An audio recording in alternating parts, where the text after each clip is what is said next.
Hi, welcome back to my channel. My name is Alyssa Queen.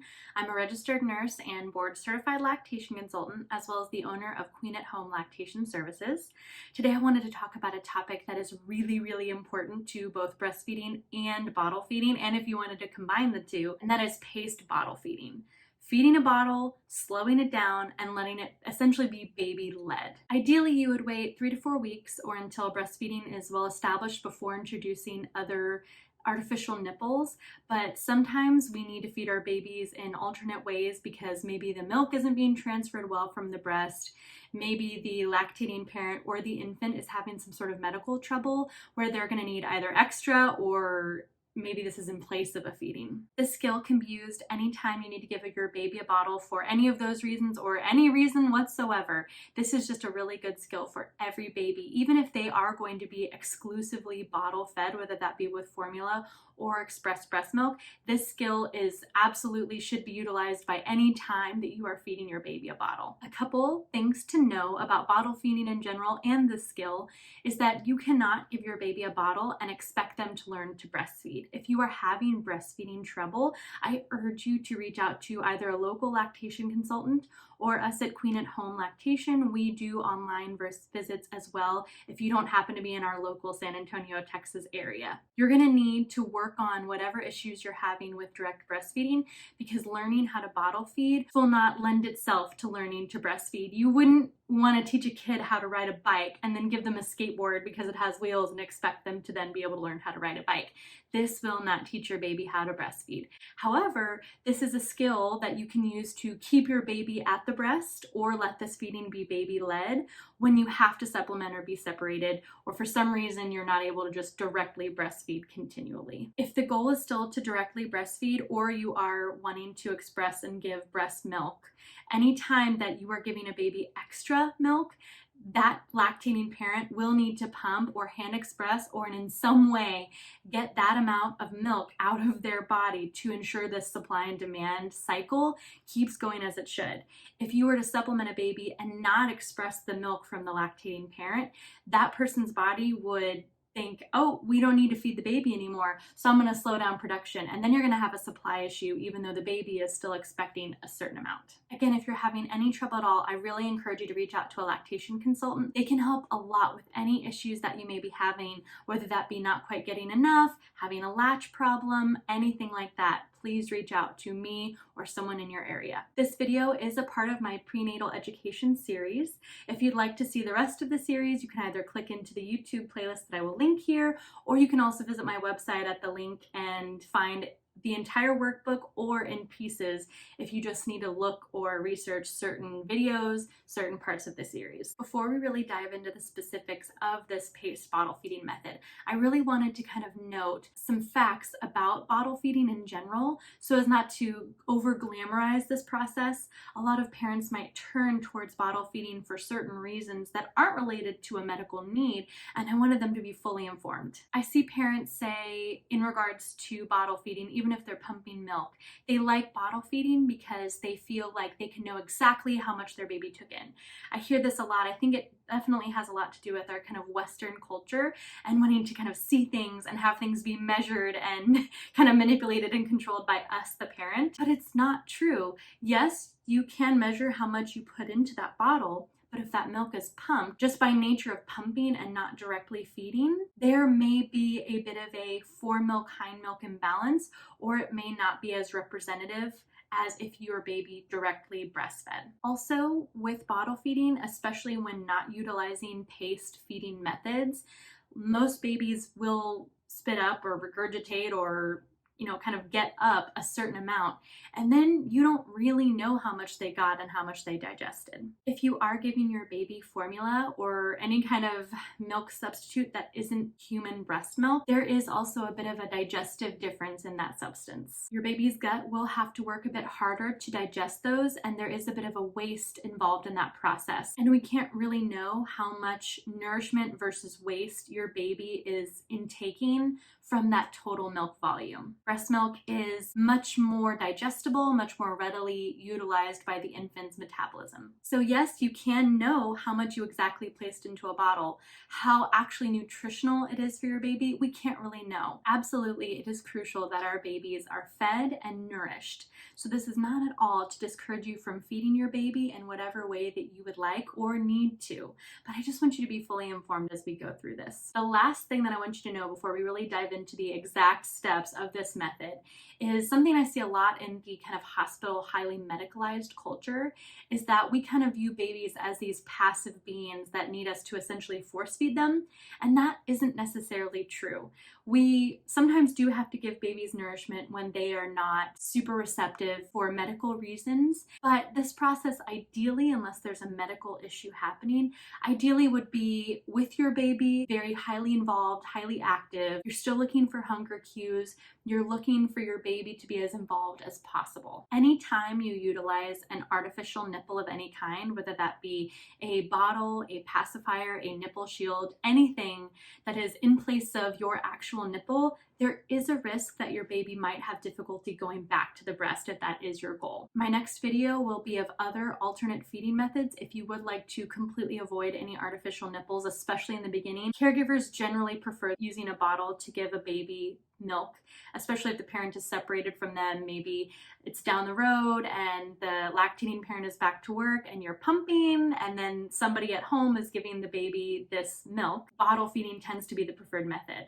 Again, there are other alternative methods that do kind of lend themselves better to breastfeeding, but in our Western culture, this is where most caregivers feel most comfortable. So it's a skill that I really want you to focus on telling your caregivers, making sure they know how to do it. So now let's really dive in. First, we need to know the why. Why is it important to pace the bottle? Why is it so crucial? If your plan is to both breast and bottle feed, this is really important to slow this flow down to lower the risk of nipple confusion, flow confusion, or essentially rejection of the breast. Statistically speaking, if you utilize this method, you will lower the risk of breast rejection. Another reason it's so important to slow this flow down and allow the baby to lead the feed is because their instincts are still useful. We still want to utilize those and listen to those. They will tell us how much volume they need. We still want them to be feeding on demand, telling us how often do they want to feed and how much they want to feed. And by slowing this down, you let the baby kind of guide that and tell you that. Also, I don't know if you've ever really overeaten, like at Thanksgiving dinner, where everything is so good and you just stuff your face so fast. And then turns out you get full and you almost don't even realize it for a while. The same can happen for babies. So by slowing this down, it lets their instincts kind of naturally help guide when they're hungry and then when they're satisfied. If you are giving too much volume, or if your caregiver is giving too much volume, not only will you be unable to keep up with this as the lactating parent trying to provide that milk and pump out that milk, but also then when you're reunited, perhaps you're away at work and then you come home at the end of the day, your baby isn't going to be as hungry. And so not only is that going to be difficult to keep up with while you're pumping, but even once you're back together, your baby's appetite may be decreased. And thus that's yet another way that your supply might kind of decrease and overall shorten the length of your breastfeeding journey. The next thing I want to talk about is the supplies that you'll need, the kind of setup that you'll need. I highly recommend that you set yourself up with pillows. This feeding you still want to take as long as a breastfeeding would last. 10 to 20 minutes, 10 to 15 being kind of the average. You don't want to rush this feed because your arms are getting tired. You want to feel very patient and very comfortable. So I really want you to get pillows and get very comfortable. You can utilize your breastfeeding support pillow, such as your breast friend or your boppy, if that's most comfortable, or you can put a pillow on either side of your elbows and use that to support your arms and your infant's kind of supported by your lap. Another bonus if you use the pillow on either side of your arm method is that when your infant's in your lap, they will likely utilize one of those pillows, the edge of that, to almost brace their feet against in kind of a natural sitting position. And that support helps utilize those reflexes that we talked about in the previous video about the 5 things you need to know before breastfeeding. Click the link here if you haven't yet checked that out. But that support will help your infant feel safe and secure and utilize those reflexes for an optimal feeding. The next thing you'll need, of course, is a bottle. I would actually recommend choosing something based off of your comfort level instead of something that's marketed to be closest to the breast, because truly you can have the best bottle in the world that could essentially just look exactly and feel exactly like your breast/nipple, but the bottom line is it won't perform like that because it is by nature a bottle. So whatever you can find that's comfortable for you to utilize these techniques. You want to be able to kind of hold it almost like a pencil. This is a Medela bottle. They have many different sizes and kinds. I like that this is a little bit thinner so you can kind of hold it like a pencil. Another one of my favorites that I don't have here to show you, but I will insert a photo of, is the Avent bottle. I like the way that kind of rounds a little bit, and I feel like it's very ergonomic for the parent holding it. Another more narrow one that I hear a lot of parents really talk about how much they love, and I utilized for my kids as well, is the Dr. Brown's bottles. They're more tall and narrow, and again can just kind of help you hold it in a more ergonomic way, in kind of a pencil kind of hold. Now, in regards to what nipple, a lot of people will say get a very wide base nipple because that will match kind of closest to the breast, and that's still a great thing to utilize. If that's the bottle that's going to be most comfortable to you, then great. But what I would actually kind of focus on is making sure your baby can get on the nipple rather deeply. You don't want the nipple to be so wide that the baby is almost on the tip and isn't getting a nice wide latch, if you will, to that artificial nipple. You want their lips to kind of flange out just like an ideal latch on the breast. Again, any of the nipples on the Medela, Avent, and Dr. Brown's are great, and there I'm sure are many more brands that are great. Utilize what you have, what you feel most comfortable with. You want the flow of those nipples to be rather slow. There should be different kinds of flow on any nipple that you can purchase, and generally speaking, the slower the better. You don't want it to be so slow that the baby cannot get a drop out, of course, but you also don't want to pour the nipple down and it's just leaking milk out of it. That's a little too fast. A little bit of a close-up on the bottle that I'm going to show you with. I'm going to actually use this to pretend like this is a nipple. I felt that, well, first of all, with the model, utilizing a real nipple got my little model baby all covered in milk. And so not ideal, because obviously she's not going to take any. So what I did was I utilized a Medela bottle because I feel like this can look like a kind of enlarged, kind of zoomed in nipple, and it will help you kind of get the idea of what I'm talking about in an actual nipple when you are doing it with your baby in person. If you were to do a consultation with me, either prenatally or when your baby's here, online or in person if you're in the San Antonio, Texas area. Of course, I can show you in a real life situation, but for this purpose, we'll be able to just kind of have a model version. So how you'll traditionally see babies being bottle fed is kind of in the crook of the parent or caregiver's arm and being fed like this. But a couple things that I really want you to notice is the baby is practically on their back. Even if you've got them kind of lifted up in this position, still in the crook of your elbow, they don't have a good head tilt here, as well as if this was a real baby, the head would naturally kind of come forward due to how heavy they are, and that's going to close off the airway. You don't eat like that. You eat very stretched out to protect your airway. You don't have to think about it anymore. You have full head control. But that's something that we really have to focus on with these little babies, especially under 4 months of age. Babies are not passive, and we need to do everything we can to help optimize this feed and let them be as active and kind of in charge as possible. So what we will do is sit the baby up. Again, we've got the baby in our lap and pillows on either side of our elbows to help support our arm. Baby's feet are kind of braced and supported by our lap / the pillow kind of right next to it. The baby's sitting up. You'll be supporting the head and shoulders with your hand, very similar to a position we utilize with latching, and the pointer kind of behind each ear and the palm of your hand kind of behind the shoulders to allow for the baby to really get a nice angle and head tilt. Again, in a real baby, the weight of the head will kind of help with that tilt and will feel a little more natural, but you'll definitely still be able to see with this model. So they're sitting up. The head is tilted back with the support of your hand. You can, even if it feels more comfortable, you can even put your pinky or ring finger under the baby's armpit if that feels comfortable and more supportive. And then with the bottle, you're going to hold it like a pencil, as I kind of talked about, somewhat pencil-like. This allows you to, just like how you can fully tilt the baby's head forward and back, this will allow you to really tilt the bottle how you need to. Paced bottle feeding is really trying to mimic the breast as much as possible, so you still will want to utilize all those reflexes that help optimize a feeding. So to start, you'll bring the nipple, again, kind of pretend, you'll bring the nipple to the top lip. So you're rubbing the top lip with the nipple to try to stimulate that open mouth. You might have to do it a time or two. This is assuming that they have been exhibiting hunger cues, they're trying to eat their hand, they're licking their lips, they're awake, they're ready for a feeding. And so again, you're rubbing the nipple on the top lip. The baby then will open, and you'll allow the baby to kind of bring that artificial nipple in, kind of just like with the latch. The angling of this, again, will utilize just like with the breast. You'll get the nipple, the artificial nipple, at the roof of the mouth to stimulate that suckle response. On the artificial nipple, you want the baby's lips to be kind of flanged out like little fish lips, just like in a deep latch. And the angle of the jaw, you'll want to be nice and wide. To start, what ideally you'll do is tilt the bottle kind of down and not have any or much milk in the shaft of the nipple. So the baby may suckle a few times and not actually get anything.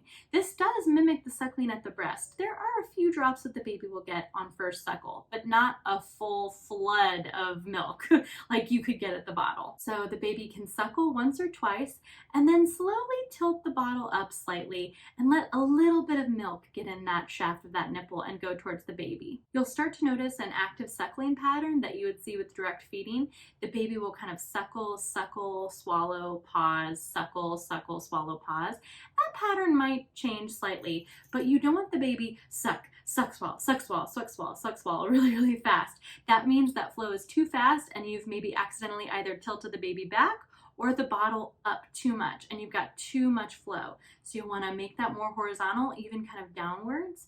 And in those natural pauses, you'll want to tilt the nipple slightly down and allow for, again, very little or even no milk to be in the shaft during that pause. That way the baby can really utilize those natural pauses. To further encourage the baby to really work kind of at the artificial nipple as they would at the breast, you can even, when they're really in an active suckling pattern, provide a slight resistance, almost a little bit of a tug of war, slightly, with the baby to kind of help them keep working to keep that nipple engaged in their mouth. Kind of a slight pulling away. I'm way over exaggerating. The nipple would stay in the infant's mouth the whole time, but it's something that you can kind of utilize to help that baby keep kind of the workload up. The feeding should take 10 to 20 minutes, 10 to 15 being average. Again, we're trying to mimic a breastfeeding session, and that's going to take a little while and let the baby have a lot of opportunities to tell you they're still hungry or that they're done. You'll hear some consultants and nurses say that instead of just angling the nipple up or down to slow the flow, during a natural pause, some will even remove the nipple completely and then allow the baby to relatch when ready for the break to end. That's more preferential. Personally, I find the full removal of the nipple from the baby's mouth to be a little bit too disruptive, so I like the simple kind of tilting up or down, but truly neither way is wrong or right. Feel free to experiment and find what works best for you and your baby. It's generally right about this time that parents start to get really concerned about their baby taking in too much air, especially when you're really trying to slow that flow down to that over guzzling baby. You're kind of tilting downwards to really slow that down, and they're suckling and they're only getting air. And I want to let you know that that is perfectly okay. It is normal for the baby to get a little bit of air during a feeding, and burping effectively will absolutely fix that problem. It is actually more damaging for the baby to be getting in lots of air when guzzling to keep up with that flow. You tend to have worse problematic symptoms like reflux, colic, spitting up. A lot of problems such as that tend to be much worse when the baby has been guzzling a lot. Some parents even think their baby has a medical condition of reflux, but really it's just too much guzzling during a feeding. And so by really lifting that baby up, letting them sit upright and slowing that flow down, even to take in a little bit of air, although it feels counterintuitive, can actually help lower the problematic symptoms like that. If you still are concerned, you can just burp your baby a lot more often. And this position is really good for burping. To simply burp in this position, you'll keep this hand supporting the shoulders and neck. You'll bring the other hand under their chin. You've kind of got the crook of your hand supporting their chin, and you'll slightly lean them forward. Ideally, you'd have a burp cloth on this hand or very readily available because they might spit up a little bit when they burp. That's rather normal with bottle feeding. So you'll lean them slightly forward, still supporting their head. You can remove the other hand because they're really supported. Their weight is on this side, and you're able to really firmly burp. We want nice pats, almost like as strong as an applause would be. Don't be afraid. I see a lot of, especially very new parents, very gently burping like this, and you are not going to get a burp out. You need nice, firm pats. You can even move your hand up and down between pats, and sometimes that can help get the air out. As well as you can even do what I call as the hula, and I like to support the baby's head on both sides for this. You'll simply tilt the head around like this. This motion kind of simulates a hula because you're moving the baby's abdomen around in a circle, and then I like to pat in between hulas and going up, down. Things to look for to know your baby's done, because again, this is baby led, and we want to watch for when our baby is telling us they've had enough. In addition to getting all those pauses to really let us know and not just keep guzzling for literally survival, giving them lots of breaks, and that will allow them to tell you by maybe dozing off to sleep in one of those breaks and one of those pauses. They're going to slow down a lot. Even in those kind of active suckling moments, they're going to be a lot slower, a lot more lackadaisical. They might even close their mouth and push the bottle away or pull away from the bottle. In addition to literally falling asleep, their arms are going to be very relaxed, their hands will be open, just very similar kind of milk drunk behavior like you would see at the end of a breastfeeding. Some signs that your baby isn't maybe actually done feeding, but that they're feeling like the flow is too fast or their airway is in danger. Some behaviors you might notice: widening their eyes. Do they have really wide open eyes? Are they frowning, furrowing their brow? Are their nostrils flaring? If they're feeding and their nostrils are flaring, that's a sign that they're kind of air hungry and not able to breathe optimally. If they're turning their head, pushing away, pulling away, in some way physically kind of almost fighting you, that's probably a sign they either need a pause or that you need to slow that flow down. Swallowing too quickly, just swallow, swallow, swallow, gulp, gulp, gulp. That's too fast. We need to slow it down. Also, if milk is leaking out of the sides of their mouth, that probably means you need to slow it down. Things I want you to watch out for and really, really avoid doing that may feel counterintuitive. You may see hospital staff doing this, but you really want to make sure and avoid for an optimal paced bottle feeding. If the baby's falling asleep, you really don't want to jiggle the bottle to stimulate more suckle. You'll see that subtle kind of little jiggle. Try to avoid that. That's just another artificial way you're trying to encourage the baby to take more than they really want to. Another thing that I see a lot that really should be avoided for the proper use of the paced bottle feeding method is massaging the jaw and the cheeks. That will stimulate a suckle response, but again, you're artificially kind of forcing the baby to eat more than they really want or need. Another thing you really want to make sure and avoid for just truly safety, and this isn't just in regards to paced bottle feeding, but bottle feeding in general, never have something propping this bottle up. Propping a pillow or a blanket up where the baby is suckling on this bottle without full control is unsafe, and it's artificially going to cause the baby to gulp, gulp, gulp, because literally they're doing that to survive. If they stop gulping, they'll essentially drown in milk. If the baby is ever choking a lot, gagging a lot, having reflux or colic symptoms, the volume and the flow speed really need to be looked at, because those are signs that they're either getting way too much or it's a little too fast. Also, you want to double check that positioning. Are they laying too flat? Is it ending up where they're just guzzling, guzzling, guzzling? Again, you want to look up, make sure they're sitting up, have good head tilt, their kind of head is slightly tilted back, and you've got good flow control here. You really want to observe all of those things if you're having any of those problems come up. If you continue to slow down the flow of the bottle and the baby still is having problems with reflux, choking, spitting up, any kind of reflux-like symptoms, again, I would really encourage you to meet with a lactation consultant and or check with your pediatrician or pediatric dentist, because there might be some further issues that really need to be evaluated, especially if the baby is leaking a lot of milk out the sides of their mouth or is having trouble getting a seal and suckle at the bottle. Let's say the baby is not taking as much as they really should. Maybe there's a medical issue going on. Maybe the baby is very sleepy and it's early days and they're just not taking in what they should be. Try to feed a little more often. Let them still tell you how much they want, but try to encourage more often and utilize some stimulation techniques like getting them undressed down to their diaper, those skin to skin times. You're maybe even kind of massaging them, rubbing them, talking to them, things you can try to do to get them awake a little bit more. So there it is, the paced bottle feeding method to help your baby really optimize their feeding as well as go easily between breast and bottle. Check the link for the accompanying workbook that is free. It lists the step-by-step guide as well as lists a bunch of resources, videos, links, things you can check in to deep dive even further if you would like to. I hope this video was helpful and that you enjoyed watching it. If you have any questions, let me know down below. Don't forget to check out those links and I will see you next time. Bye.